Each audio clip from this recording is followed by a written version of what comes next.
ओम गम गणपतये नमः। ओम श्री सरस्वत्यै नमः। ओम श्री सद्गुरु परमात्मने नमः। श्री योग वासिष्ठ महारामायण निर्वाण प्रकरण 93वां सर्ग 47वां श्लोक। इस श्लोक के अंतर्गत वह सिद्ध वशिष्ठ जी को उनके ही प्रश्न का उत्तर देते हुए अपने पूर्व वृतांत की बातें बता रहा है। इस वृतांत के अंदर उन्होंने इस बात का वर्णन किया है कि यह जो जगत है, इसका जो बाह्य रूप है वह सुखकारक नहीं है। इसमें विवेक कर लेना चाहिए, क्योंकि दिखने वाली परिस्थितियां कितनी ही सुखद क्यों न हो, वह बीत अवश्य जाती हैं और एक दिन हमको ऐसा लगता है कि हमको ठग लिया गया है, क्योंकि हमारा जो स्वरूप है वो है शाश्वत और ये वस्तुएं हैं नश्वर। तो हमें ये सदा सुखी रखने में कभी भी समर्थ नहीं हो सकती हैं। इसके लिए विवेक करके एक बार शाश्वत आनंद को, शाश्वत शांति को अपने भीतर ही प्राप्त कर लेना चाहिए या अपने भीतर ही निरावरण कर लेना चाहिए, क्योंकि वास्तव में वो अपने स्वरूप में नित्य उपलब्ध ही है। सिर्फ उन पर से पर्दा हटाना है और उस पर्दे हटाने की प्रक्रिया यही है कि विचार के द्वारा जो चीज़ें हमें दुख दे रही हैं उनके विपरीत दिशा में चला जाए। यह दृश्य दुख देता है तो दृश्य से दृश्य के प्रकाशक की ओर चला जाए। जो इस समस्त दृश्य का प्रकाशक है उसमें रंच मात्र भी दुख नहीं है, क्योंकि वहाँ द्वैत ही नहीं है।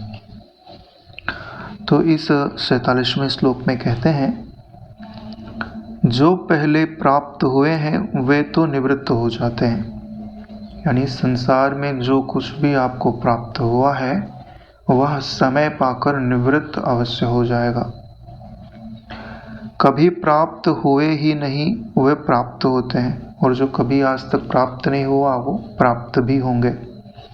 इसलिए ऐसे नष्ट स्थिति वाले पदार्थों की प्राप्ति से क्या, यानी जो प्राप्त नहीं हुए वो प्राप्त होंगे तो भी तो वे एक दिन ऐसे ही छोड़ के चले जाएंगे।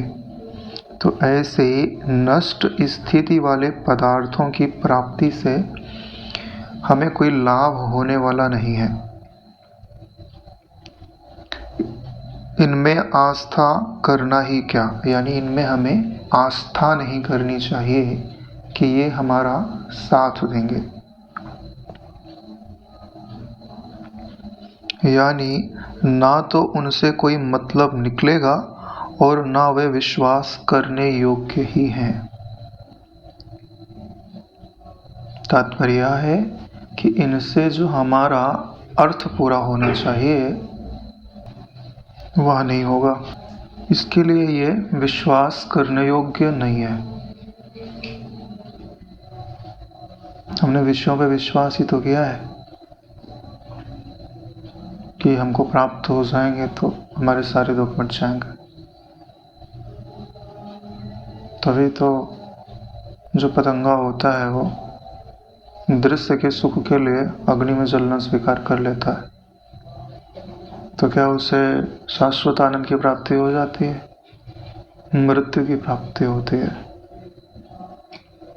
हाथी ने भी अपना जीवन इसीलिए बलिदान दे दिया। मनुष्य तो दे ही रहा है। बोलते हैं कि ईश्वर की कृपा हो जाएगी तो दुखों से छूट जाएंगे, या गुरु की कृपा हो जाएगी तो परम लाभ हो जाएगा। तो पता है कि गुरु कृपा या ईश्वर कृपा क्या करती है? यही काम करती है कि जो जगत में सुख बुद्धि है ऐसी बुद्धि को परिवर्तित कर देती है, आपके अंतःकरण को शुद्ध बना देती है। शुद्ध अंतःकरण के पश्चात जो कुछ भी करना है वो आपको करना है। इससे अधिक न गुरु कृपा कुछ दे सकती है, न ईश्वर कृपा कुछ दे सकती है।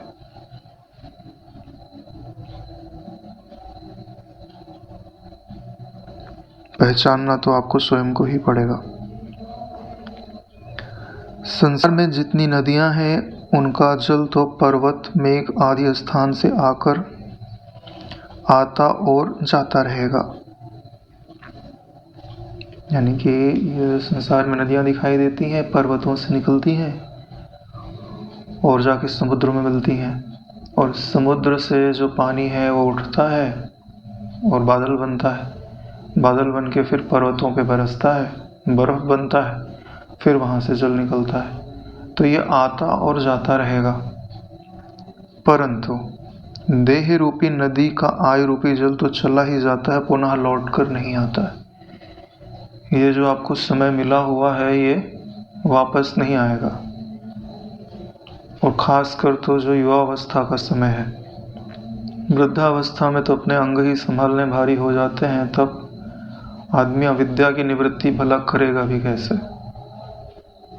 ऊपर से कलयुग है, कलयुग में तो युवावस्था में ही शरीर संभालना मुश्किल होता है, तो वृद्धावस्था की तो बात ही छोड़ दीजिए। इसके लिए हम लोगों के शरीर में जितना बल है, मन में जितनी भावना है, बुद्धि में जितनी विचार शक्ति है, सब कुछ अपने लक्ष्य के लिए खर्च करना चाहिए। ईश्वर अनुभूति के लिए, ईश्वर के आश्रय के लिए खर्च करना चाहिए। पूरा बल लगाकर प्रयास करेंगे तभी तो शत्रु को पराजित कर पाएंगे,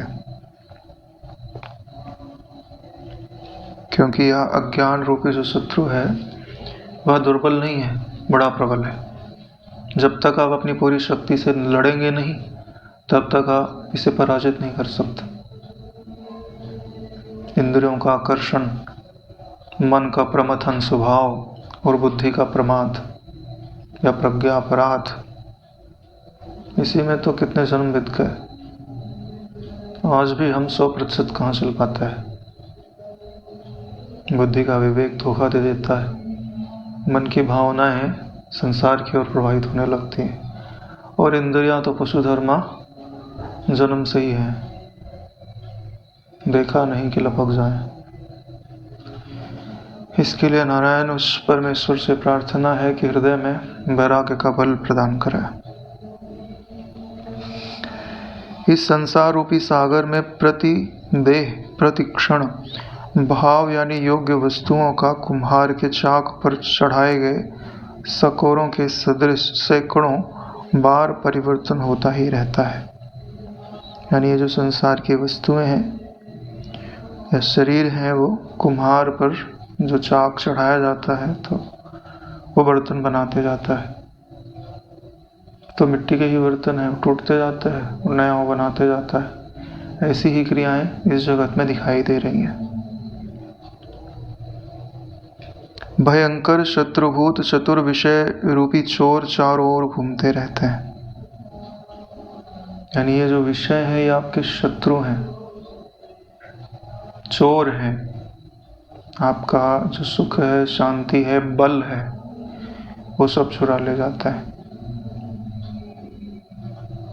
हमारे गुप्तचरों ने सूचना भी दे दी है कि ये चोर हैं, चुरा ले जाएंगे, लेकिन हमको वो चोर लग नहीं रहे। हमको तो लग रहा है हमारे मित्र है, क्योंकि उन्होंने चोला जो है हमारे सगे संबंधियों का बना के रखा है। विवेक रूपी सर्वस्व का अपहरण करते हैं। जो विषय हैं वो कौन सा धन चुराते हैं? बोले विवेक रूपी धन। विवेक ही तो है जो प्रकाश है, दिखाता है कि क्या वस्तु सुखदायक है, क्या दुखदायक है। हाँ, तो चोर लोग क्या करेंगे, सबसे पहले आके लाइट ही तो काटते हैं कि दिखाई ना दे कि हम आए हैं और कुछ कर रहे हैं। इसके लिए सबसे पहले विवेक का ही अपहरण किया जाता है।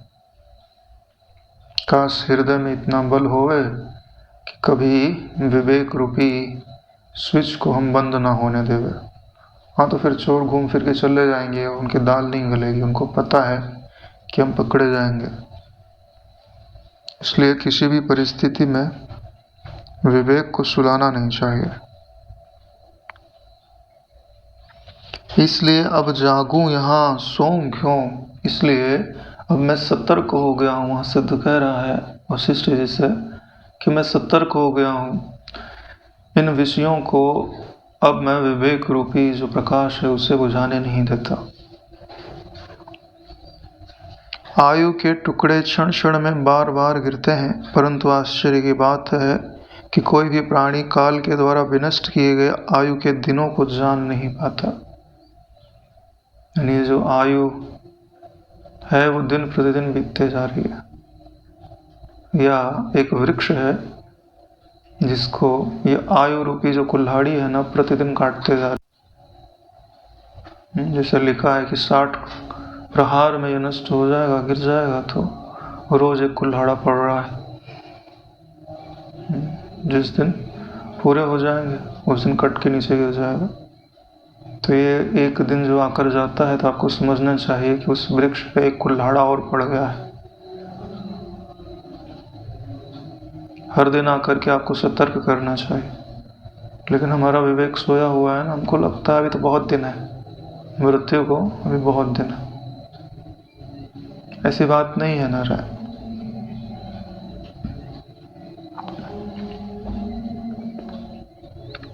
आज यह हुआ, कल यह होगा, यह तो मेरा है, वह इसका है, इस प्रकार रात दिन संकल्प विकल्प करता हुआ प्राणी यह नहीं जान पाता कि मेरी आयु कितनी चली गई है और मेरी मृत्यु नजदीक आ रही है। ये तो जो बातें हैं कि ये मेरा है, ये तुम्हारा है, ये करना है, ये कर लिया है, ये पूरा करूंगा, इसको ब्रह्मचिंतन थोड़ी ना बोलता है। जैसे संसार चिंतन है ना, जितनी देर व्यवहार है उतनी देर कर लिया तो कोई बात नहीं, लेकिन जब हम कोई कार्य नहीं भी करते हैं तो भी ध्यान से देखो अपने मन को, किन विचारों में तत्पर है वो। अनर्गल विचारों में तत्पर है जिनका कोई अर्थ ही नहीं है, जिनको वो नहीं सोचेगा तो कुछ हानि नहीं है, बल्कि वो सोचने के कारण हानि दे रहे हैं। लेकिन हम इतने पराधीन हो गए हैं कि हम उन पर नियंत्रण करने में असक्षम हो गए। इसके लिए अपना बल बढ़ाना चाहिए। आज के शाम का ही सत्संग था, बापू जी नहीं बोल रहा था कि बल की उपासना करनी चाहिए, बल ही राज्य करता है। नहीं तो जब तक व्यापारी के पास बल है तब तक मुनि मादी उसकी सेवा करते हैं, उसका बल चला गया तो उसकी प्रॉपर्टी हड़प करने की बातें करते रहते हैं। इस जगत में बल ही तो राज्य करता है। असुर बलवान हो गए तब करके तो वो राज्य करेंगे, सुर बलवान हो गए तो राज्य करेंगे। तो देख लीजिए, आपके पास 3 प्रकार की वृत्तियां हैं, उन वृत्तियों में से आप किसको बढ़ाते हो। जिस वृत्ति को बढ़ाओगे वह वृत्ति आपके ऊपर राज्य करेगी। जो सतोगुणी वृत्ति है वो आपके ऊपर राज्य करना नहीं चाहती, वो तो समर्पित हो जाती है कि हम आपको राजा बना देंगे। लेकिन जो रजोगुणी वृत्ति है, तमोगुणी वृत्ति है, वो आपको दबाकर स्वयं ही राज्य करना चाहते। खूब खाया, खूब पिया, अनंत विभूतियों में विचरण किया, सुख दुख भी भोगे, अब दूसरा करने को बचा ही क्या है।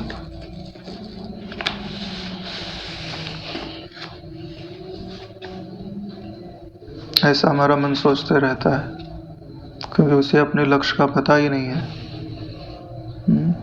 संसार में मुझसे बहुत सारे लोग होते हैं, बचपन में देखा कि धन कमा लेते तो सुखी हो जाएंगे, तो उन्होंने धन कमाने का पुरुषार्थ किया और धन बना लिया, जमीन बना ली, पुत्र परिवार बना लिया, तो उनको लगता है सब कुछ कर लिया हमने, अब कुछ करना बाकी नहीं है। फिर जब मृत्यु आती है तब एक झटके में लगता है सब छूट जाएगा। तब लगता है कि अरे जो कुछ किया वो तो कुछ नहीं किया।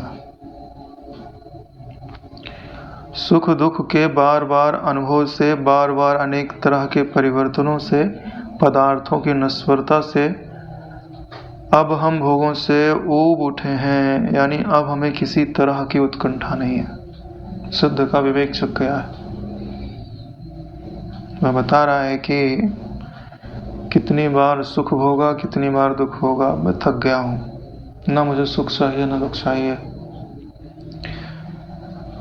ये जो संसार का परिवर्तन है उस परिवर्तन से मैं थक गया हूँ। ये जो नश्वरता है इस जगत की, इससे मैं ऊब गया हूँ। अब इसको पाने की मुझे उत्कंठा नहीं है।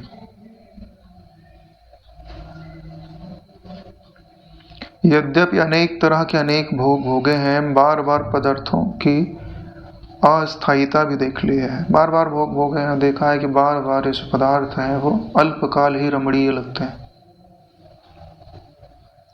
परंतु कहीं पर भी उत्तम शांति प्राप्त नहीं हो सके कि एक बार मैं भोग भोग लूं और फिर हृदय में कभी न जाने वाली शांति निवास करे, तो ऐसा तो हुआ नहीं है। कभी न जाने वाली की बात छोड़ दीजिए, है ना, 10-20 दिन भी शांति निवास करे, ऐसा कहाँ होता है।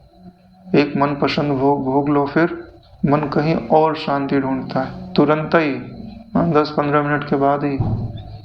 इसका मतलब है उसमें कुछ नहीं मिला, उसको सिर्फ हिप्नोटाइज किया गया, सम्मोहित किया गया। माया आपको सम्मोहित करके ही तो रखी है। यद्यपि मैंने उत्तुंग शिखरों वाले मेरु पर्वत की उपवन भूमियों में खूब विहार किया है, यानी जो ऊंचे शिखर हैं, ऐसे सुमेरु वाले पर्वतों का जो उपवन है, अरे वहां नारायण एकदम बसंत सा माहौल, फूले फूल चारों तरफ, सुगंध ही सुगंध, कांटों का नाम और निशान नहीं है, ऐसे पुष्प होता है। जाओ तो एकदम खुश खुश हो जाओ। बोल रहे हैं कि ऐसी भूमि पर मैंने खूब विहार किया, लेकिन अरे जिस शरीर से घूम रहे हो शरीर ही बदलने वाला है।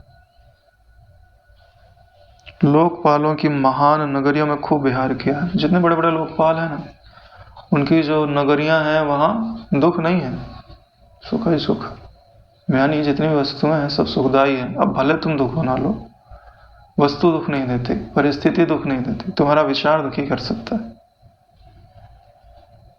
और वास्तव में तो विचार ही दुखी करता है, वस्तुएं कहाँ दुखी करती। जिन वस्तुओं से हम दुख मानते हैं, तपस्वी लोग उन्हीं को इकट्ठा करके अपने चारों तरफ रखते हैं कि हम तप करेंगे और बड़ा भारी वरदान प्राप्त होगा। जैसे गर्मी आती है हम पंखा चलाते हैं, उधर देखो पंचाग्नि जला के लोग तपस्या करते हैं। क्या अंतर है दोनों में? जिसको हम दुख मान रहे हैं वो उनके लिए सुख। अरे भाई ध्यान रखना है, जो 500 अग्नि जल रही ना बुझने ना पाए, ऐसा बोलते हैं। वो भी ऊपर धूप, गर्मी ग्रीष्म काल का मौसम, चारों तरफ अग्नि जला के फिर बैठते हैं। और फिर उस समय आहार क्या करते हैं पता है? नीम के पत्तों का जूस पीते हैं कि शरीर ठंडा रहे। पंचाग्नि की जो तपस्या करते हैं, सोच अभी तुमको नीम के पत्ते का जूस, अरे कौन सा पाप किया था पीना पड़ रहा है। तो दोनों में क्या अंतर है? विचार का ही तो।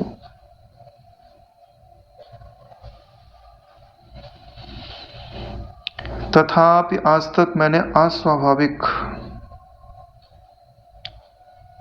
सुख ही पाया, स्वाभाविक कृत्रिम सुख, अकृत्रिम सुख नहीं पाया।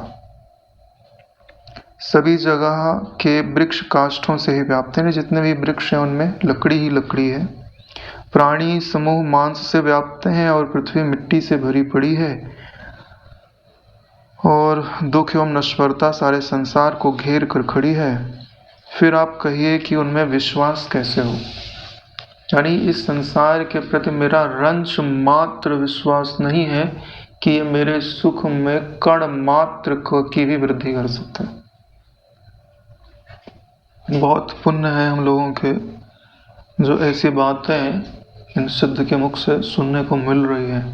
वशिष्ठ जी की दृष्टि में ये अत्यंत शीतलता देने वाले हैं। जो पहले उन्होंने बताया था ना, वो इसी कारण बताया था, उनको पता है कि कौन से वचन ये बोलने वाले हैं। ना तो धन, न मित्र, न सुख, बांधव ही उस पुरुष की रक्षा कर सकते हैं जो काल के गाल में फंस चुका है। इस चीज का तो मैंने अनुभव किया है। अभी जितने मित्र हैं ना, यहां से आपको निकाल दिया जाए तो सारे मित्र ही छूट गए। फिर जब आप खड़े रहोगे वहां कोई मित्र है, कोई पहचानने वाला नहीं तुमको। तुमने जो विद्या कमाई है वही तुम्हारी सहायता करती है और कोई सहायता नहीं करती। जैसे मान लो, ना करे नारायण, अभी आपके प्राण निकल जाएं तो आप सबको देख सकते हो यहाँ पे, लेकिन आपको कोई देख नहीं सकता। पास में बैठो तो भी, आप बुलाओ तो भी आप, कोई आपको सुन नहीं सकता। आप चाहो मैं योग वशिष्ठ पलट के पढ़ लो तो आप पढ़ नहीं सकते। सब कुछ उपलब्ध होते हुए भी आपका अधिकार नहीं है। एक छोटा सा चिंतन, ठीक है, कि अगर वो आपको याद आ जाए तो आपकी ऊंची गति आ जाए, लेकिन आप किसी से पूछ नहीं सकते। पराधीनता ही पराधीनता है, स्वाधीनता तो मनुष्य जन्म में है। नारायण, बड़ी बात यह है कि हमारी बुद्धि संसार के प्रति इतनी तेजी के साथ दौड़ रही है कि उसे इन बातों से कोई प्रयोजन ही नहीं है, समझना ही नहीं चाहती है। ईश्वर कृपा ही तो करती है कि जो मूल्यवान वस्तु है उसके प्रति बहुमूल्यता बुद्धि उत्पन्न होती है। इसी को गुरु कृपा बोलता है, कि ईश्वर में रुचि हो जाए। बस जब कभी गुरु राजी हो, ईश्वर राजी हो, तो क्या मांगना चाहे। आपके चरणों में अनन्य प्रेम हो जाए। दे सकते हो तो दे दो, नहीं तो अपने रास्ते चले जाओ। सीधी सी बात है ना। हाँ, कंचा थोड़ी ना मांगेंगे, छोटे बच्चे थोड़ी ना है ना। गोली नहीं खेलते थे बचपन में, हाँ तो धन दे दो, यश दे दो, कंचे के जैसा है। दे सकते हो, हाँ तो जो शाश्वत प्रेम है वो आप मुझे प्रदान कर दीजिए। व्यक्ति एक क्षण के लिए भी उस शाश्वत प्रेम से च्युत ना हो। तुम्हारे पीछे पीछे घूमेंगे कौन? जितने भी देवता है सब प्रेम में वो ताकत है। मैं संतन के पीछे जाऊं, जहां जहां संत सिधारे, उधो मुझे संत सदा अति प्यारे। चरणन रज निज अंग लगाऊं, शोधूंगा तो मारे। ये बात है नारायण। जब मांगने का अवसर आए तो क्या मांगना चाहिए? शाश्वत तत्व से, शाश्वत अस्तित्व से मुझे अनन्य प्रेम हो जाए, खत्म होगी बात। नहीं दे सकते, इतनी जल्दी तो नहीं दे सकते। ईश्वर सब कुछ देने को तैयार है, अपना प्रेम देने को जल्दी से तैयार नहीं होता।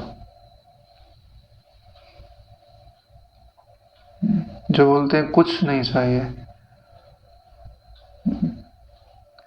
क्या सोच के बोलते हैं वो मुझे समझ नहीं आता। अरे कल्प वृक्ष के नीचे बैठे हो ना, तो जो मांगना है मांग लो। कुछ नहीं चाहिए तो कुछ ही नहीं रहेगा। तो कंगाल थे, तुम जन्मे ही थे, फिर वहां गए क्यों कल्प वृक्ष के नीचे? जब तुम अपनी परिस्थितियों पे सुखी ही थे तो उपासना क्यों की नारायण? सच्चाई बोल रहा हूं ना।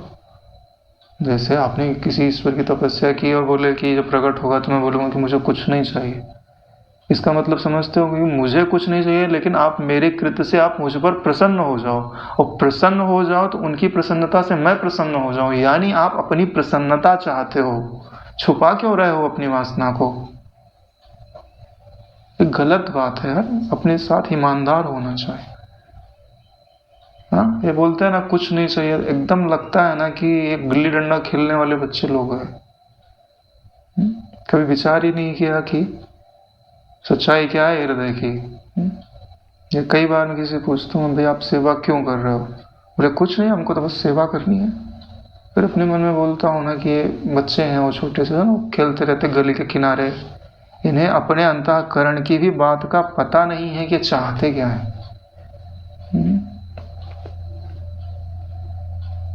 इसके लिए विचार करना चाहिए, अपने हृदय का अनुसंधान करना चाहिए। ऐसे ही थोड़ी है, मजाक थोड़ी चल रहा है। बालू के ढेर के सदृश यह पुरुष अत्यंत अस्थिर है। यानी जो शरीर आदि दिखाई दे ना बालू के ढेर के जैसे हैं, हवा चली नहीं कि कण कण बिखर जाएगा। पर्वतों के मध्य में बरसे हुए मेघ के पेट में विद्यमान जल जैसे क्षण क्षण में नष्ट होता रहता है, भीतर से बचाव का उपाय नहीं करता, आखिर में नष्ट हो जाता है, ठीक वैसे ही वह पुरुष विषयों के अंदर आसक्त होकर क्षण क्षण में विनाश की ओर जाता है, अंत में मरण को प्राप्त हो जाता है। जैसे पानी बरसता है तो दो पर्वतों के बीच में जगह होती है, वहां पानी भर जाता है, लेकिन रुका थोड़ी न रहेगा, कहीं ना कहीं से जगह रहती है, वहां से धीरे धीरे धीरे धीरे दिख तो रहा है कि जल है, लेकिन नीचे गिर रहा है। ठीक है, ऐसे ही हमारी आयु है, दिख तो रही है कि 100 वर्ष ईश्वर ने दिया है, 60-70 वर्ष दिए है, लेकिन कब खत्म हो जाती है आदमी को पता भी नहीं चलता।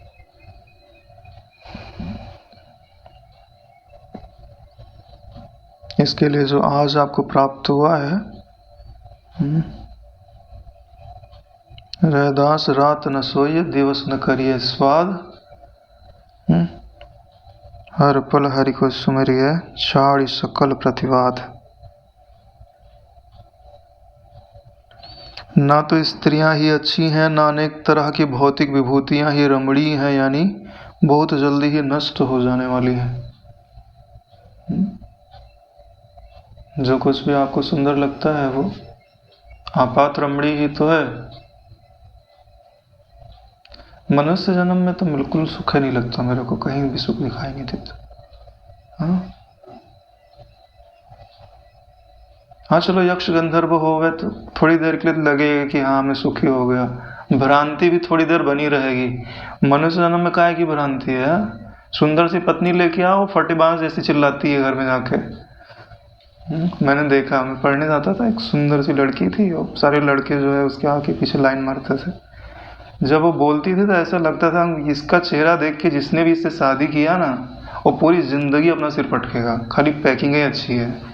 हाँ, वही मैंने देखा, मैंने बोला यार ये सब ऐसे ही है। ऐसा ऊपर से देखने में लगता है कि बहुत सुखद वस्तुएं हैं और सुखद कुछ नहीं है। हे मुने, आप कहिए कि मनुष्य कहाँ, किसका, किस प्रकार और कैसे विश्वास कर सकता है? यानी यहाँ पे जितनी भी वस्तुएं दिखाई दे रही सब तो धोखा देने वाली है, तो यहाँ जो मनुष्य है वो भला विश्वास भी करे तो किसका करे? यानी इन सब प्रत्यक्ष दृष्टांतों से मनुष्य के लिए ऐसा कोई स्थान है मुझे नहीं दिखाई देता कि जहाँ वह विश्रांति प्राप्त कर सके। इस संसार में ऐसी कोई भी वस्तु दिखाई नहीं दे रही है जो मन को शांति प्रदान करती हो। हर वस्तु सिद्ध है ना, जो भी मन में आया सब है ना, जो भी खाने की इच्छा हुई, जहाँ घूमने की इच्छा हुई, जहाँ भ्रमण करने की इच्छा हुई, सब जगह आया गया, करके देख लिया। सिद्ध का मतलब यही होता है नारायण, इच्छित पदार्थ के अर्थ की सिद्धि से संपन्न जो होता है ना, जो भी चिंतन करे सो प्राप्त कर ले, उसी को तो सिद्ध बोलते हैं।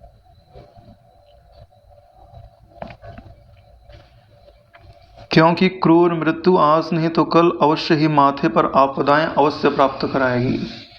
तो जो सुख के दिन जा रहे हैं ना नारायण, याद कर लो, सिद्ध बोल रहा है तो सच्चा ही बोल रहा होगा। कि ये जो क्रूर मृत्यु है वह आपके सिर पर आपदाएं अवश्य प्राप्त कराएगी। इसका कोई बचने का तरीका नहीं है। अगर आत्मज्ञान प्राप्त कर लिया तो ठीक है, नहीं तो आपदाएं तो आएंगी आएंगी। जरावस्था में नारायण दुख तो होता ही होता है, व्याधि के समय तो दुख अवश्य होता है। शरीर तो पत्ते के सदृश गिर जाने वाला है, जीवन की स्थिति जीर्णशाली है, बुद्धि अधीरता से निरंतर ग्रस्त है। बुद्धि अधीरता से यानी बुद्धि में धैर्य नहीं है। धैर्य क्यों नहीं है? क्योंकि उसने ऐसे पदार्थों की आशा की हुई है जिनका स्वभाव ही बदलने वाला है। ठीक है, जैसे आपने कार खरीदी, अरे बहुत बढ़िया कार है, अपन रखेंगे, घुमाएंगे, फिराएंगे। अब कोई बच्चा खेल रहा था, स्क्रैच मार दिया, फिर अरे इतनी महंगी कार 75 लाख की, 1 करोड़ की, स्क्रैच लग गया, अरे टेंशन हो गया। क्या फायदा ऐसी कार रखने का, है ना? ऐसे बढ़िया राइड बुक कर लेते हैं, कोई टेंशन ही नहीं, कितना भी स्क्रैच मारे, अपने क्या लेना देना है। नहीं रखो, उसकी दिक्कत नहीं है, लेकिन तुमने उनमें विश्वास रखा है ना कि ये ऐसी ही बनी रहेगी और ये ऐसी ही मेरे को सुख देती रहेगी, या बुद्धि को अधीर करती है। तो अधीर कौन हुआ उसमें? बुद्धि तो हो रही है। विषय सारे नीरसता को लिए हुए हैं। अच्छा, विषय में रस होता है क्या? कि रस अपने आप में होता है? अपने अंदर रस है, वो हमने वहां डाला है। नहीं तो वही की वही वस्तु है, सदा सुखदायी नहीं लगती नारायण। जब अनुकूलता है, भीतर में रस उत्पन्न कर रहा है, भावना है मिलेगा यहाँ से, तब सुखदायक लगेगा। भी चिंता हो जाए तो वही सारे सुख है, कोई कुछ अच्छे नहीं लगता। नीरस विषयों ने और उनके मनोरथों से इस बड़ी आयु को ले लिया है। इतनी बड़ी आयु है मेरे, लेकिन नीरस विषयों ने उसको चूस डाला है। परंतु चमत्कार जनक यानी उत्तम पुरुषार्थ रूप चमत्कार की जननी संपत्ति मेरे लिए कुछ भी पैदा नहीं की है। जिसको उत्तम संपत्ति बोलते हैं आज तक इन्होंने दिया नहीं है। आज ही मेरा मोह मंद पड़ गया है। वशिष्ठ जी के दर्शन हुए ना, कृतज्ञता व्यक्त कर रहा है कि आपके दर्शन हुए और इसी कारण मेरा सौभाग्य जन्म लिया है। मेरा मोह मन पड़ गया है। देह यहाँ किसी काम के लिए उपयोगी नहीं है। विषयों में आसक्ति ना करना सबसे श्रेष्ठ स्थिति है। विषयों में आसक्ति ना करना ही सबसे श्रेष्ठ स्थिति है। सारे विषय किसके शरणागत हैं? जो विषयों में आसक्त नहीं होता। जो विषयों में आसक्त हो जाए उसको एक ही विषय पकड़ के नीचे गिरा देता है। यही सिद्धांत है नारायण। सच्चाई है कि नहीं? उदाहरण तुम चलो उदाहरण देते हैं। सुरेशानंद जी को देखा है? जानते तो हो ना, कितनी स्त्रियां मतलब कितनी बहनें उनके पीछे दौड़ा करती थी। अब वो घर में चले जाएं, एक पर शादी कर लें, फिर देखो कितने लोग आगे पीछे घूमते हैं। कोई नहीं घूमता। पता है ना, इनकी तो शादी हो गई, अब कौन देखने वाला है? वैराग्य था हृदय में, गुरु भक्ति थी, तो कितने लोग पीछे दौड़ते हैं ना। सच्चाई है, देख लो अपनी आंखों से। इसलिए तो बोलते हैं कि वैराग्य के पीछे संपत्ति चलती है, मान चलता है, वाहवाही चलती है, लेकिन एक बार आपने किसी में आसक्ति धारण कर ली ना तो सब लोग छोड़ देते हैं।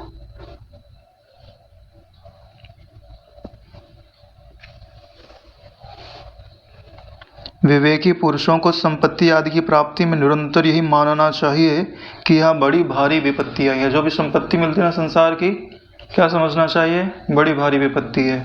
क्यों? अरे नारायण, वो संपत्ति तभी तक है जब तक वो बाहर स्थित है। जिस दिन वो तुम्हारे हृदय के भीतर जाके बैठ गई ना तो वो ईश्वर का स्थान ले लेगी, ईश्वर को हटा देगी। तो ईश्वर के कारण वो आई थी। ईश्वर जैसे ही हृदय से गए ना, बोले हम भी जा रहे हैं। यही तो घटना है। अरे भाई, वो घटना नहीं सुनी हुई है कि लक्ष्मी जी और नारायण जी में बातचीत हो गई तो उन्होंने बोला भाई बात तो ठीक है लेकिन लक्ष्मी के कारण आपका सम्मान है। बोले ऐसी बात नहीं है। तो गए वो भी साधु का वेश बना के गृहस्थ के द्वार पे। नारायण हरि भिक्षाम दे, हाँ महाराज आइए, बिठाइए, खिलाया पिलाया। तभी माता जी भी आई, है ना, गुड़िया का रूप बना के। कुछ मिल जाए तो जब भोजन देने के लिए निकली तो उन्होंने अपना सोने की थाली आगे बढ़ाई। बोले सोने की थाली में भिक्षा मांग रहे? बोले आइए आइए आइए पधारी। उन्होंने दिया, भोजन किया हुआ और थाली उन्होंने वहीं छोड़ दी। बोले हम जिस बार थाली में एक बार भोजन कर लेते हैं हम उसको लेके नहीं जाते, इसको फेंक देना। अरे बोले माता जी रुकिए, आप यहीं रुकिए, कहाँ जा रही है? बोले ये महाराज जहाँ रहेंगे ना वहाँ मैं नहीं रहूँगी। ठीक है, बोल तो दिया उन्होंने। तो उन्होंने महाराज को बोला, बोले आप जाइए, अब आपको भोजन हो गया ना, आप जाइए। अरे बोले नहीं, थोड़ी देर शांति से बैठने दीजिए। अरे बिल्कुल नहीं, आप जाइए यहाँ से। उनको जबरदस्ती उन लोगों ने विदा कर दिया। ठीक है, वो चले तो गए, लेकिन समझिए तो सही, ये माया है। सिर्फ परीक्षा ली जा रही है ना। अब वो चले गए तो माता लक्ष्मी वहाँ कितने दिन रहेंगी? परीक्षा ले लिया, हाँ बता दिया कि भाई इन जो संसारी लोग हैं उनकी दृष्टि में धन का महत्व है, ज्ञान का, वैराग्य का महत्व नहीं है। लेकिन जाएंगी वहीं जहाँ ज्ञान और वैराग्य रहता है। ये चरण किसके दबाएंगी? विष्णु भगवान के ही जाके दबाएंगी, उनके पास नहीं रहने वाले। हाँ तो वो भी चले गए। वही बात बता रहा है कि धन आता है तो हमें हमारे हृदय में जो ईश्वर बैठा है ना, हम ईश्वर का चिंतन छोड़ के धन का चिंतन करते हैं तो धन बोलता है कि अच्छा तुम मेरे मोह की जाल में आ गए, ठीक है अब हम वहीं जा रहे हैं। मोह का जाल फैलाया था उन्होंने, थाली वाली जो दिखाई थी वो गई तो सब थाली वाली गायब, कुछ नहीं बचा उनके पास। अगर उन्होंने दोनों को रखते तो हाँ तो लक्ष्मी तो टिकी ही रहती, कहीं जाने वाले नहीं। क्योंकि यह विशेष संपत्ति पुरुष में बड़ा भारी मोह पैदा करती है, इसलिए इस तुच्छ संसार में कभी आस्था बांधनी ही नहीं चाहिए। अगर मोह पैदा ना करे तो तुम चाहे संपत्ति रहो चाहे विपत्ति रहो, उससे कोई फर्क नहीं पड़ता। बड़ी चीज क्या है? धन तुम्हारे पास रहे ना, उससे प्रॉब्लम नहीं है, ठीक, लेकिन धन तुम्हारे बुद्धि के अंदर अगर बैठ गया ना तो उससे प्रॉब्लम है। इसी को बोलते हैं कि नाव जो है अगर जल में रहे तो कोई प्रॉब्लम नहीं है, लेकिन नाव में अगर जल आ गया ना तो प्रॉब्लम है, तब डूब जाएगी नाव, नहीं तो उसी के ऊपर तो चलती है। ऐसे ही तुम संसार में रहो कोई दिक्कत नहीं है, लेकिन अगर संसार तुम में रहने लग गया ना तो दिक्कत ही दिक्कत है। इसके लिए आंख के बाहर जगत रहे, कान के बाहर जगत रहे, जीभ के बाहर जगत रहे, चलेगा, कोई दिक्कत नहीं है, इनके अंदर जगत प्रवेश नहीं करना चाहिए, तभी जीवन है, नहीं तो नारायण मोह ही मोह है। निरंतर के लिए विधि निषेध के प्रतिपादक कर्म शास्त्रों, यानी ये जो कर्म के शास्त्र हैं जो बताते हैं ये करना चाहिए ये नहीं करना चाहिए, चाहे कभी कभी के लिए विधि निषेध के प्रतिपादक कर्म शास्त्र हों, चाहे हमेशा के लिए हों चाहे कभी कभी के लिए हों, इनसे तो पुरुष लोक में उस प्रकार यथेष्ट लुढ़कता फिरता है जैसे निम्न और उन्नत स्थलों में जल। जैसे पानी बहता है तो कहीं नीचा है हाँ तो बहुत तेजी से जाएगा, ऊंचा है तो धीरे धीरे जाएगा। तो ये जो आपको विधान कर दिया गया ये विधि है, ये निषेध है, तो नारायण ये आपके चित्त को लुढ़काता है, स्थिर नहीं करता। ये छोड़ने योग्य है, ये करने योग्य, कब तक करते रहोगे, कोई फुल स्टॉप है? हाँ तो मर जाओगे ना तो भी बोलेगा भाई अग्नि ऐसे लगानी चाहिए, ऐसे नहीं लगानी चाहिए। तो तुम उस नियम में जो बंधे हुए हो, नियम कभी सुख देता है? जो नियम से परे हो जाता है उसको सुख है, नियमाबद्ध को कभी सुख नहीं है, वो तो पराधीनता है।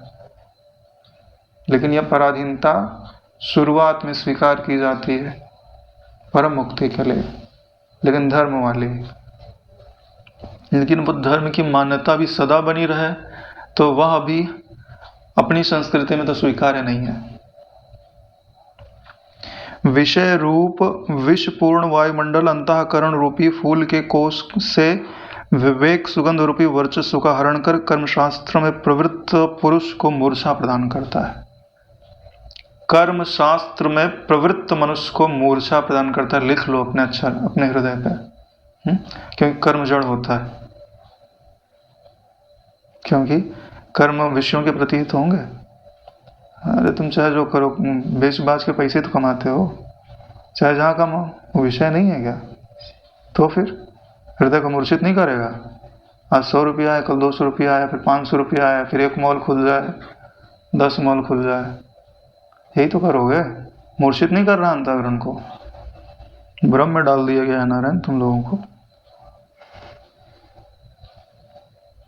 वास्तव में विषयों का स्वरूप तो असत ही है, तो जितने भी विषय है ना वो सब असत है।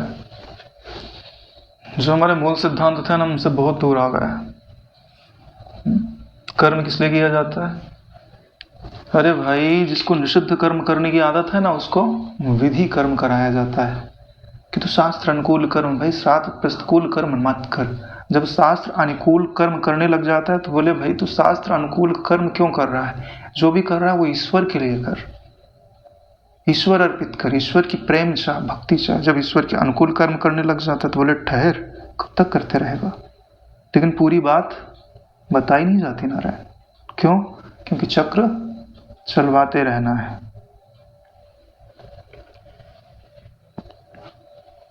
वास्तव में विषयों का स्वरूप तो असत ही है, परंतु भ्रम से सद्बुद्धि के कारण उसे सदरूपता प्राप्त हो गई है। जिसे हम सत मान रहे हैं ना, ये कर्म कभी भी सतरूप नहीं होता है।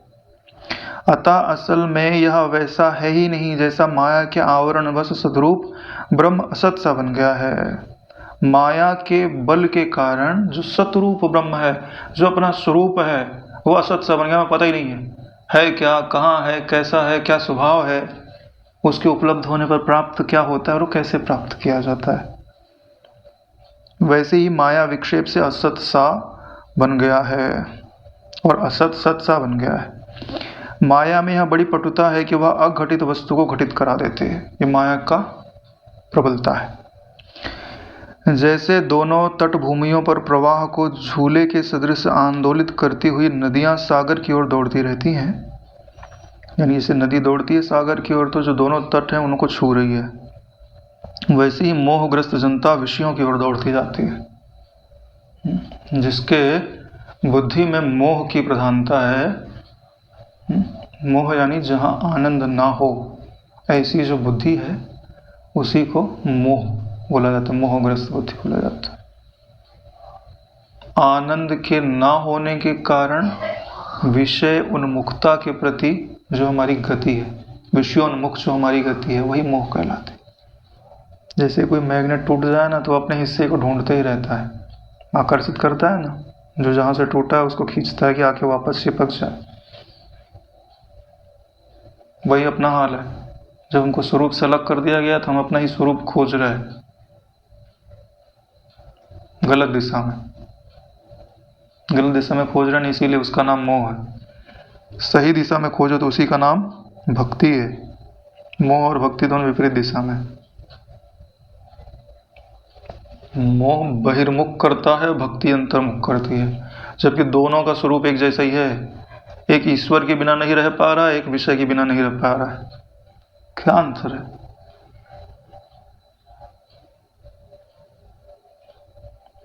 छूटे हुए चित्त रूपी बाण विषय रूपी लक्ष्य की ओर स्वभावतः जाते हैं।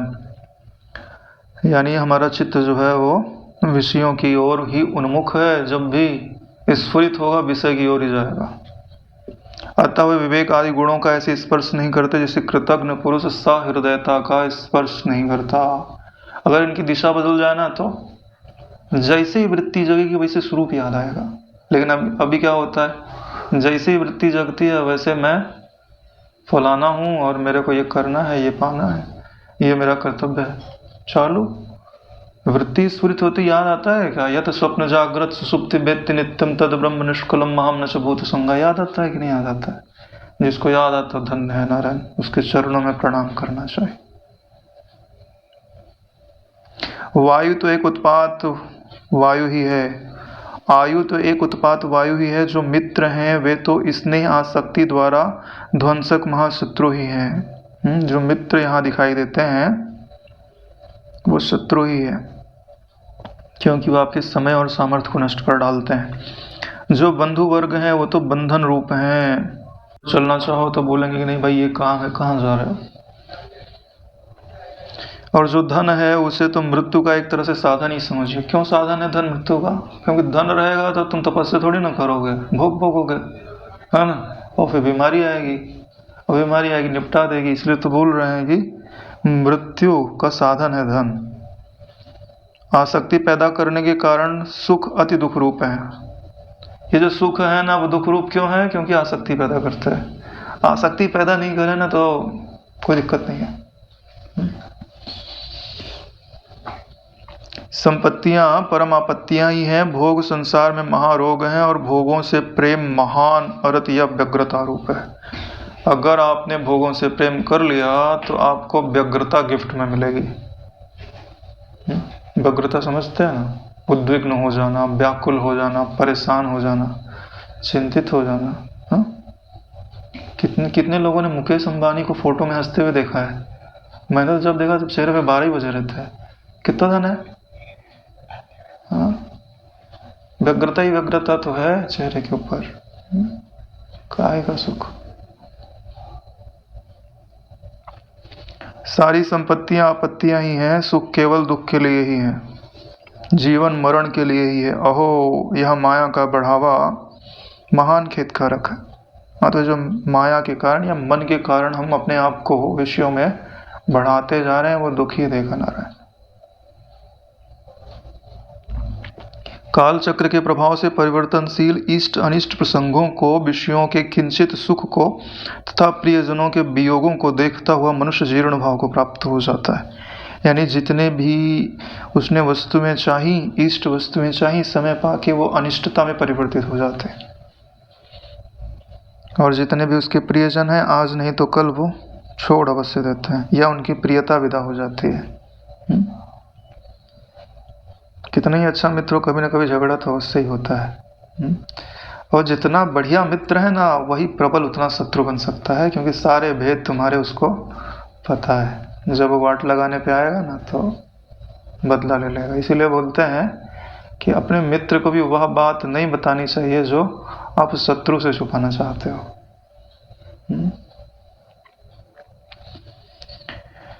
विषय सेवन रूप भोग तो सर्पों के फन ही समझने चाहिए कि उनका तनिक भी स्पर्श तत्काल ही डस लेते हैं और प्रति क्षण देखते ही नष्ट हो जाता है। हरे रामकृष्ण परमहंस थे ना, तो अगर उस समाचार पत्र को छू लेने तो उनको पीड़ा होने लगती थी। ऐसा बापू जी ने सत्संग में बताया, सुना हुआ मैंने। क्यों? अरे जितनी उल्टी है ना जगत की, तुम क्या सोचते हो सब न्यूज़पेपर में सब सही सही लिखा रहता है? नहीं। जिसके मन में जो आया, कहीं से पैसा मिला, बड़ी आर्टिकल ठीक ठाक नहीं लग रहा, थोड़ा और बढ़ा चढ़ा के लिख। जितना पाप है, अधर्म है, कहीं कुछ अच्छा हुआ वो तो एकदम कोने में पड़ा रहेगा। कहाँ गलती हुई है, कहाँ मतलब वृत्ति को दुखाकार बनाना, पापाकार बनाना, ये सहज में। इसीलिए तो बोल रहे हैं कि विषय सेवन या विषय का चिंतन तत्काल ही आपको दुखी कर देता है।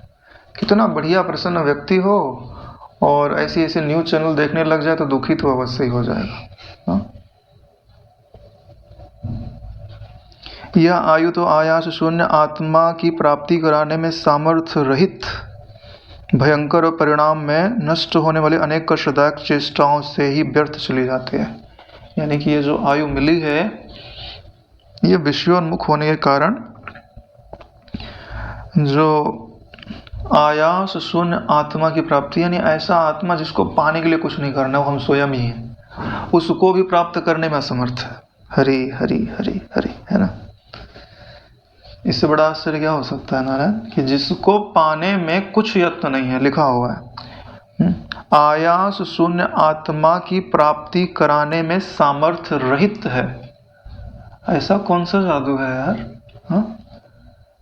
ऐसा तो तभी हो सकता है जब कोई मोहित हो। क्या? किसी को मोहित कर दो ना, जैसे किसी को आप जेल के अंदर बंद कर दो, ठीक है, बोला ये बटन है ना, ये बटन, ये जब तू दबा देगा तो खुल जाएगा, तो बाहर निकल जाना। अब बाहर ना तेरे को स्वर्ग जैसा वातावरण है, सब कुछ सुखदायक है, ठीक है। उसके बाद उसको कर दिया गया हिप्नोटाइज। हिप्नोटाइज कर दिया उसको, ये तो याद रहा कि कुछ दबाना है, लेकिन क्या दबाना है, कहाँ दबाना है, कुछ पता नहीं, भूल गया। अब वो जो है ना कि जितने ना करने योग्य चीजें हैं सब उठा पटक लिया, तोड़ फोड़ डाला, लेकिन अब वहां से निकलने का उसको रास्ता नहीं मिल रहा है। क्यों? क्योंकि वो भूल गया। क्या भूल गया? जो उपाय था।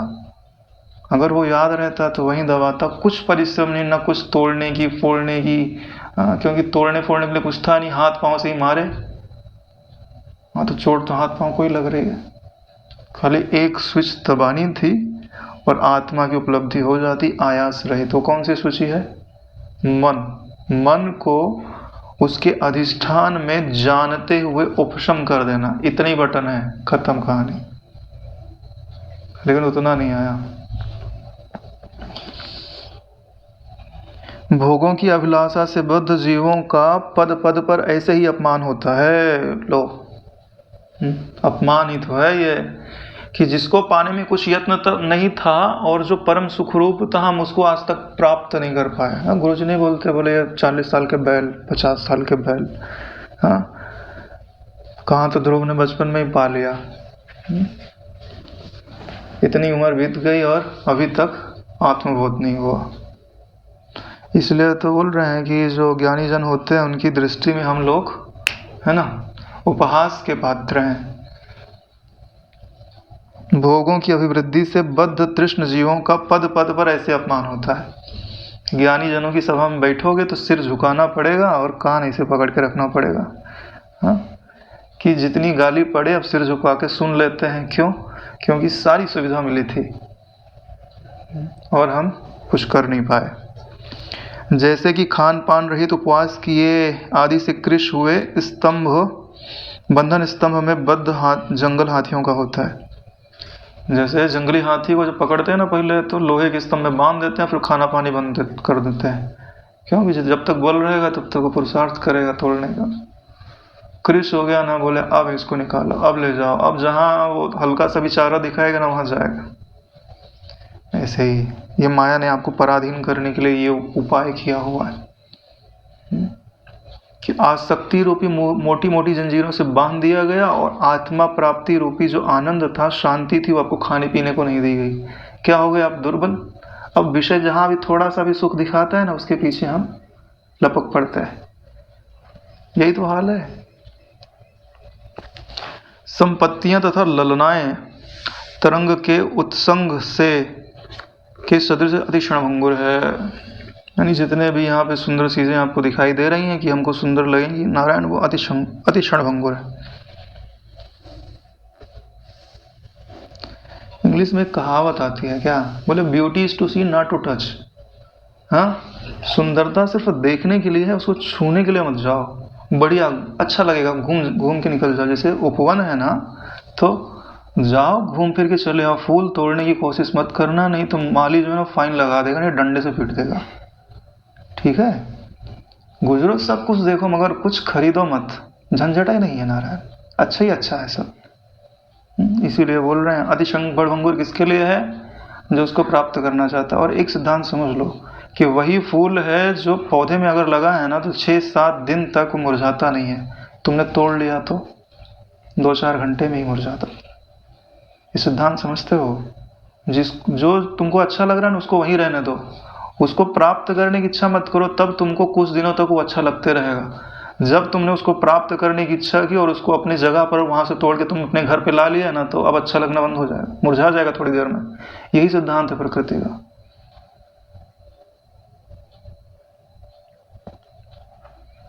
ऐसा कौन ज्ञानी पुरुष होगा जो सांप के फण रूप छाते की छाया रूप उन संपत्ति आदि में रमण करेगा? यानी सांप के फन की छाया में बैठकर ऐसा कौन होगा जो भोगों में रमण करना चाहेगा? नारायण, क्या भोगों में रमण करेगा? अभी तो सांप डस लेगा, उसको खा जाएगा पकड़ कर। और मेढक का उदाहरण दिया जाता है ना, सांप मेढक को कैसे पकड़ता है? मुंह में डालेगा, दोनों दांत जो विष वाले नहीं होते चुभा देता है कि बाहर निकल ना सके, और मुंह के अंदर वो फंस जाता है। फिर धीरे धीरे दांत को निकालेगा, फिर चुभोएगा, अंदर धकेलेगा। यानी एक बार चुभोने से काम नहीं चलता, कई बार चुभोता है। फिर एकाएक पेट में नहीं चला जाता, धीरे धीरे धीरे धीरे निकलता है उसको। कितनी पीड़ा होती होगी। ठीक है, और पकड़ा क्यों गया? कि वो कीड़े को जो है ना खाने में लगा हुआ था, ध्यान उधर था, जिधर सांप था उधर ध्यान नहीं था। क्यों? क्योंकि एक छलांग मारता और पानी में कूद जाता तो सांप पकड़ नहीं पाता, सांप तो पानी में जा ही नहीं सकता। लेकिन उसे याद नहीं रहा ना, विषयों में इतना लगा हुआ था कि सांप धीरे धीरे धीरे धीरे गया, बांध लिया। ऐसे ही हम हैं, आत्मा प्राप्ति रूपी समंदर के एकदम ही किनारे खड़े हैं। और ये दाना पानी के लिए हम लोग बाहर आए कि भाई थोड़ा हम, हाँ, खाना, रहने के लिए, आवास के लिए, परिवार के लिए धनोपार्जन कर ले। तो वहीं पे एक सांप बैठा हुआ है। तो बोले कौन सा सांप? बोले आसक्ति रूपी सांप है। ठीक है, तुम वहां पे यथा योग्य लेते और तुरंत समुद्र में चले जाते, कुछ ही नहीं था। तुमने क्या किया? एक कीड़ा खाया, 2 कीड़ा खाया, बोले यहाँ तो ढेर लगी हुई है, ढेर सारा खा लो। फिर अच्छा लगने लग गया, बोले अब पानी में जाने की जरूरत क्या, इधर ही रहो। देख लिया सांप ने दूर से आके, बोले ये तो मूर्ख, हाँ, इसको पानी के अंदर होना चाहिए, हाँ, तो यहाँ घूम रहा है। आया और लपेट लिया तुमको। इसलिए युक्तियां जानो नारायण, युक्तियों से ही मुक्ति होती है, सब कुछ प्राप्त होता है। अच्छा, भगवान कृष्ण आए तो ऐसा कौन सा सुख है जो उनको प्राप्त नहीं है?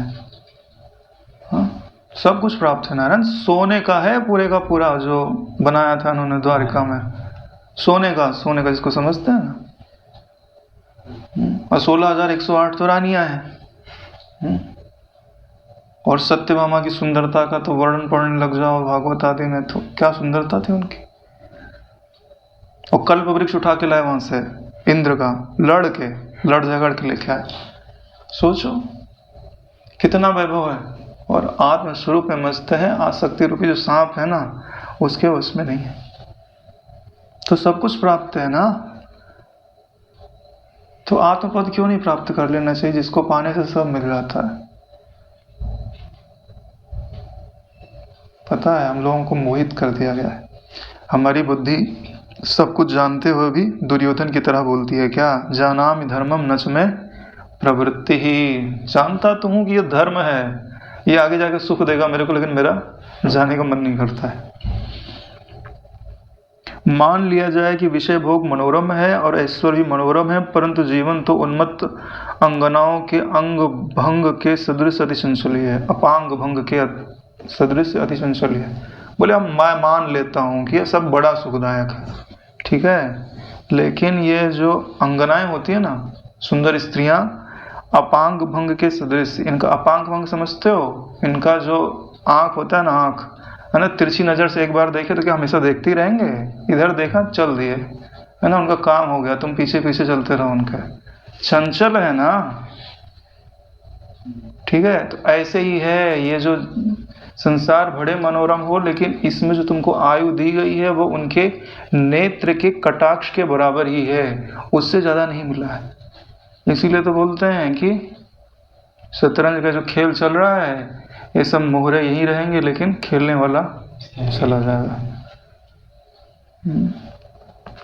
विषय तो आपात रमणी ही है, इंद्रिय समकाल में ही रम्य भासते हैं, ये परिणाम में अत्यंत नीरस हैं, इसलिए ऐसे विषयों में जो पुरुष रमण करते हैं वह नरक में ही गिरते हैं, नरक में ही, दुख में ही गिरते हैं। क्योंकि विषयों के व्यसनियों को पद पद पर अधर्म ही होता है, यानी जो विषय में आसक्त तो होगा नारायण, धर्म करेगा, अधर्म ही करेगा ना। अधर्म का फल क्या? दुख। धर्म का फल क्या? वैराग्य। धर्म थे विरत ही योग थे ज्ञाना। जितने भी धंध हैं वे द्वंद्वों से आक्रांत हैं, यानी उनको अपार्जन करने के लिए शीत उष्ण क्षुधा पिपासा आदि द्वंद्वों का सामना करना ही पड़ता है। अतः वे कष्ट साध्य हैं और वे स्थिर भी नहीं रहते, क्योंकि राजा चोर आदि से उनका विनाश पद पद पर संभावित है। यानी जितने भी धन आप इस जगत में प्राप्त करते हो उसके लिए आपको बड़ा कष्ट सहना पड़ता है, लेकिन ऐसा कष्ट से उपार्जित धन भी समय पाकर नष्ट हो जाता है, तो चोर चुरा ले जाते हैं, राजा लूट ले जाता है टैक्स बढ़ा के। हो ही रहा है, दिखाई दे रहा है अपने आसपास, है ना, और नहीं तो खर्च हो जाएगा। तो इतनी मेहनत तुमने करके जो पाया हो नश्वर, इसलिए बोलते हैं, बोले विद्या का धर्म कमाना चाहिए, है न चौरहार्यम न भ्रातृभाज्यम न च भारकारी न च राज्यहार्यम। राजा भी उसका हरण नहीं कर सकता, चोर भी नहीं चुरा सकता, उसी का नाम तो ब्रह्म विद्या है। व्ययी कृते वर्धते नित्यम विद्याधनम सर्वधनम प्रधानम। लक्ष्मी ऊपर ऊपर से मधुर है, अंत में दुख देने वाली है, केवल लोग को मोह में डालने वाली है, और उसका विलास क्षण भर के लिए ही होता है। जिसको तुम संपत्ति समझ रहे हो ना, वो संपत्ति नहीं, क्षण भर ही प्रिय लगती है। पता नहीं यार कितनी गहरी नींद में हम लोग सोए, जगने का नाम ही नहीं ले रहे। वशिष्ठ जी को बुलाना पड़ेगा कि तुम मेघ बन के बरसो, वो भी ओले वाली वृष्टि करो, तो क्या पता हमारी समाधि टूट जाए, मोह निंद्रा टूट जाए। समाधि का है कि, हालांकि गुरु जी ने यही काम तो इतने साल तक किया है, अगर अभी भी नहीं जगे ना तो कभी नहीं जग पाएंगे। दुष्टों के साथ किए गए मैत्री आदि संबंध आपात रमणी है। अगर दुष्टों के साथ तुमने मित्रता कर लिया ना तो कोई सुख मिलने वाला नहीं है। थोड़े से संघर्ष में विनाशी, दुख रूप और आपत्ति देने वाले हैं। वैसे ही धन के साथ किए गए संबंध भी आपात रमणी है, थोड़े में नष्ट होने वाले हैं, दुख रूप है और आपत्ति देने वाले हैं। यानी जो धन है और जो तुम्हारा शत्रु है, दोनों का संग एक जैसा है। यौवन की शोभाएं शरत काल के मेघ की छाया के सदृश झटपट चली जाने वाली हैं, और विषय आचार से रमणीय और परिणाम में संतापदायी है। यानी ये जो विषय हम भोगते हैं वो थोड़े समय के लिए तो रमणीय लगते हैं, अविचार से रमणीय लगते हैं। बोले जैसे पर्वत दूर से देखो कितना बढ़िया लगता है, और पास में जाओ तो पत्थर ही पत्थर है। जैसे शरीर को आप विचार करके ना देखो, ऐसे देखो कितना सुंदर बाल है, कितना चेहरा कितना बढ़िया है, तेज दिखाई दे रहा है, गोरा गोरा चेहरा है, मन को हर लेना। लेकिन विचार के एक एक अंगों में देखो, बोले आंख के अंदर क्या सुंदरता है, कोई सुंदरता नहीं दिखाई देगी। एक ही अंग में विचार करोगे सुंदरता नहीं दिखाएगी, लेकिन एक क्षण में पूरे शरीर को देखो तो बढ़िया सुंदर दिखाई देगी। इसी को बोलते हैं कि अविचार से सुंदर लगता है। चाहे बड़े से बड़े क्यों ना हो, जीव के ऊपर मृत्यु रूप अंत अवश्य उपस्थित हो जाएगा। देहियों की आयुष्य तो शाखा के अग्रभाग में लटक रहे जल के ओस के बूंद के सदृश स्खलित हो ही जाती है। जैसे पत्ते के ऊपर ओस रखी हुई है ना, उसकी बूंद कितनी देर रहेगी, गिरेगी ही गिरेगी नारायण। पता है एक चीज मैं आपको बताता हूँ, हम लोग इतनी दुर्दशा क्यों है पता है? दैविक जगत में प्रवेश नहीं है। एक बार तुम्हारा अगर दैविक जगत में प्रवेश हो जाए ना, तो तुम ईश्वर का भजन किए बगैर रह ही नहीं सकते।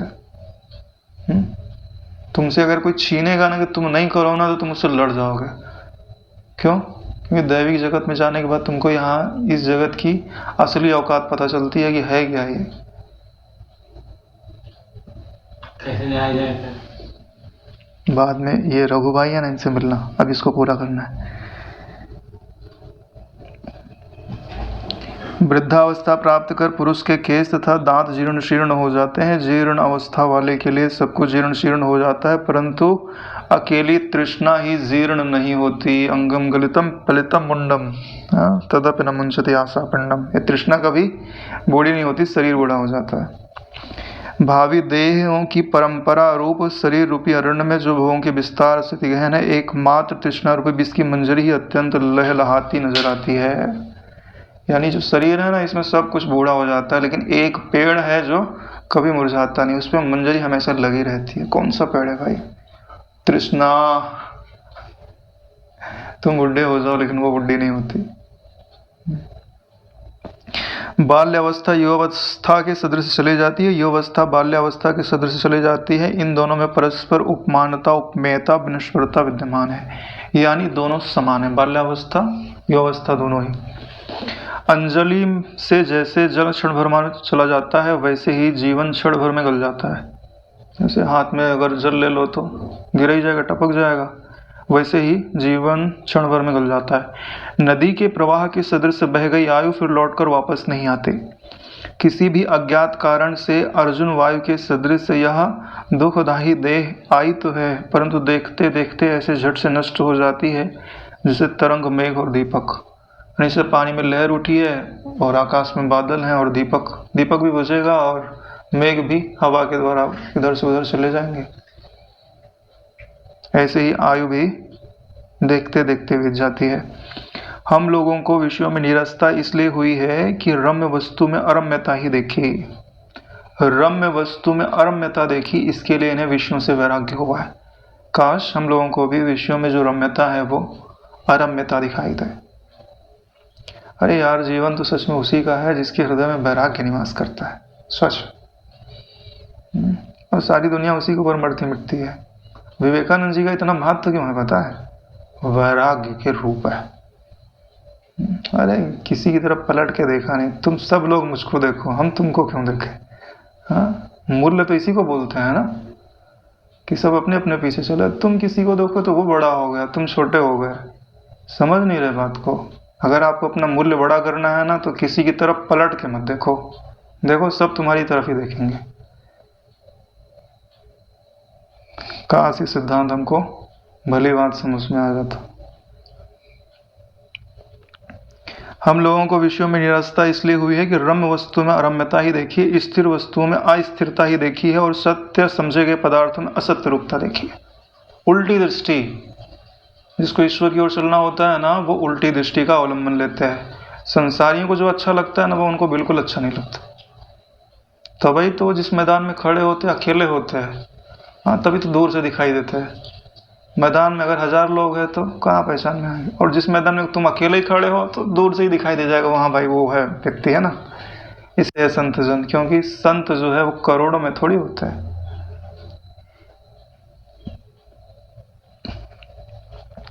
मन के वासना निर्मुक्त हो जाने पर जो आत्मा में विश्रांति प्राप्त होती है, उस विश्रांति से जो सुख मिलता है वह न पाताल में है, न भूतल में है, न स्वर्ग में है, न कहीं भोगों में ही प्राप्त होता है। नारायण, आपके प्रश्न का उत्तर। बोलिए। जितने प्रिय बुद्धि से ग्रहित मनोरम विषय हैं, वे सब पांचों इंद्रियों की वृत्तियां मुझको जीत सकती हैं। क्या नहीं जीत सकती नारायण? अरे जो साक्षी तत्व है उसको ये विषय जीत ले जाओ, हो सकता है? नहीं हो सकता। जब तक आपको अपने स्वरूप का पता नहीं है ना, तभी तक आप जीते जा सकते हो। नहीं तो नहीं जीते जा सकता। अर्थात वे मुझको जीत नहीं सकती, जैसे चित्रलिखित लता भ्रमर को जीत नहीं सकते। चेतन तो आप हो, ये जो आपको अभी तक पराधीन बनाए हुए है जड़ है, आपकी सत्ता के बगैर चेष्टा नहीं कर सकते। आज दीर्घ काल व्यतीत हो जाने के पश्चात निरहंकार हुए मैंने अपनी विवेक बुद्धि से यह स्वर्ग अपवर्ग के प्रति विरक्ति प्राप्त की है। दीर्घ काल के पश्चात इतना विवेक किया, विचार किया और बड़े प्रयास के द्वारा उसने वो समाधि लगाई, और उस समाधि में जो उसको आनंद प्राप्त हुआ ना, उसने उसके वैराग्य को पुष्ट कर दिया, स्वाभाविक कर दिया है। अभी हमको वैराग्य जो है ना प्रयास साध्य है, विवेक करो, वो अच्छा लग रहा है लेकिन हम उधर देख नहीं रहे, वो प्रिय लग रहा है मगर हम उसको खा नहीं रहे, या उसकी इच्छा नहीं कर रहे। बलात् है ना विवेक तुम्हारा, स्वाभाविक नहीं है। जिस दिन स्वरूप का आनंद मिल गया ना, उस दिन स्वाभाविक हो जाएगा, तुमको पता चलेगा कि नहीं, उस सुख के सामने इनका कोई महत्व ही नहीं है। हे मुने, इसी कारण आपकी तरह मैं भी दीर्घ काल तक विश्रांति करने के निमित्त इस आकाश स्थान में, जो कि आपकी कल्पना की कुटिया का भाजन रहा, आया और मैंने उस कुटिया को देखा। तो उसी विश्रांति की इच्छा के कारण मैं इस आकाश स्थान में आया और देखा कि भाई एक आपकी कुटिया है, यहाँ मैं बैठ के समाधि लगा सकता हूँ। महाराज, यह आपकी ही कुटिया है, भविष्य में आप यहाँ पधारेंगे, यह उस समय मैंने नहीं विचारा, आज ही यह मुझे ज्ञात हुआ है। और मुझे पता नहीं था कि आप भविष्य में आएंगे इधर वापस बैठने के लिए, तो ये मुझे पता नहीं था, ये इस बात का पता मुझे अभी चला हुआ है।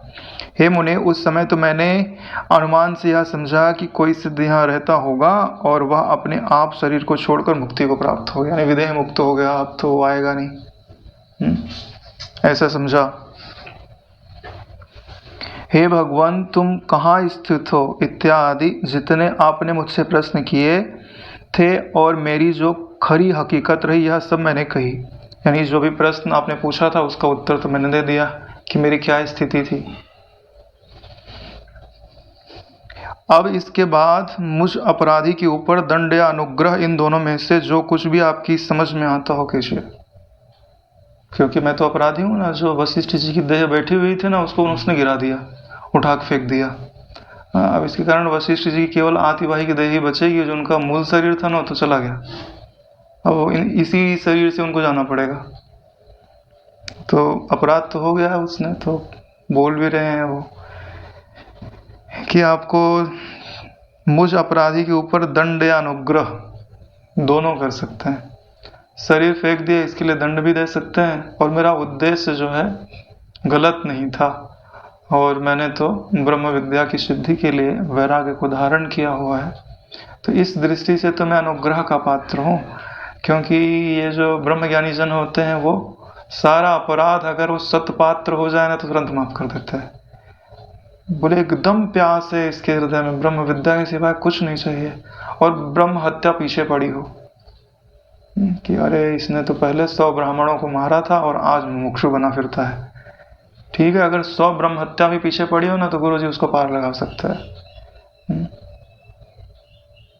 इतनी बड़ी सामर्थ्य होती है।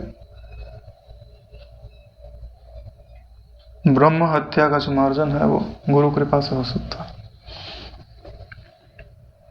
अरे भगवान ने नहीं बोला है करोड़ों ब्राह्मणों का हत्यारा हो? हाँ, तो फिर हम तो 100 ही बोल रहे हैं। हाँ, तो करोड़ लिखा हुआ है। ब्राह्मणों का हत्यारा भाई ब्रह्म हत्या हुई ना।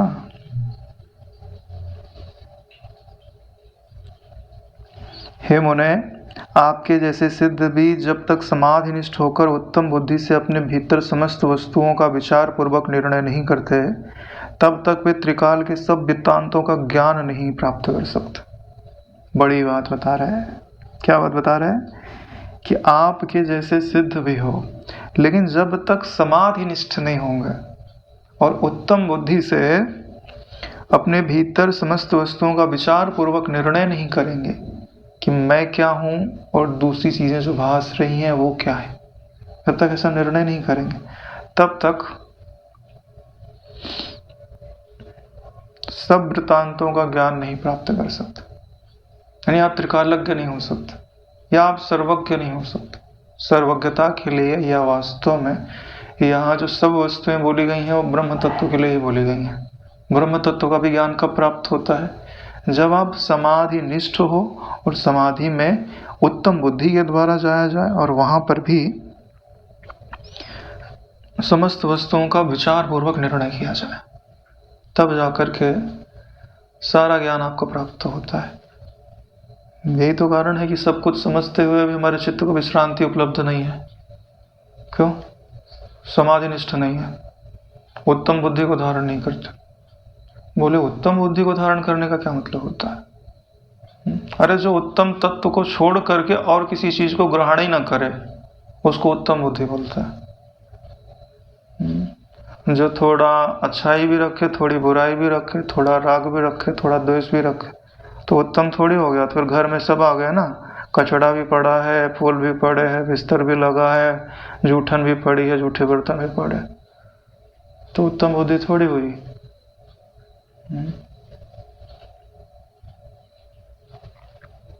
इस तरह का ब्रह्मा आदि के मन का भी स्वभाव है, फिर मेरे जैसे पुरुषों की तो बात ही क्या। यानी ब्रह्मा को भी अगर स्वरूप में स्थित होना है तो इसी पद्धति का आश्रय लेना पड़ता है। मेरी तो बात ही क्या।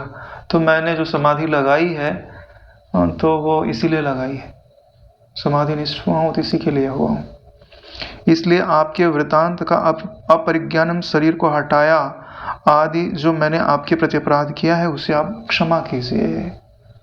ऐसा इस वाक्य का तात्पर्य है कि सिद्ध ऐसी प्रार्थना वशिष्ठ जी के चरणों में कर रहा है। यहीं पर 93वां सर्ग समाप्त होता है, यहीं पे विश्राम लेते हैं। ओम सहनावतु सहनो भुनक्तु सह वीर्यं करवावहै तेजस्विनावधीतमस्तु मा विद्विषावहै। ओम शांति शांति शांति। श्री सद्गुरुदेव भगवान की जय।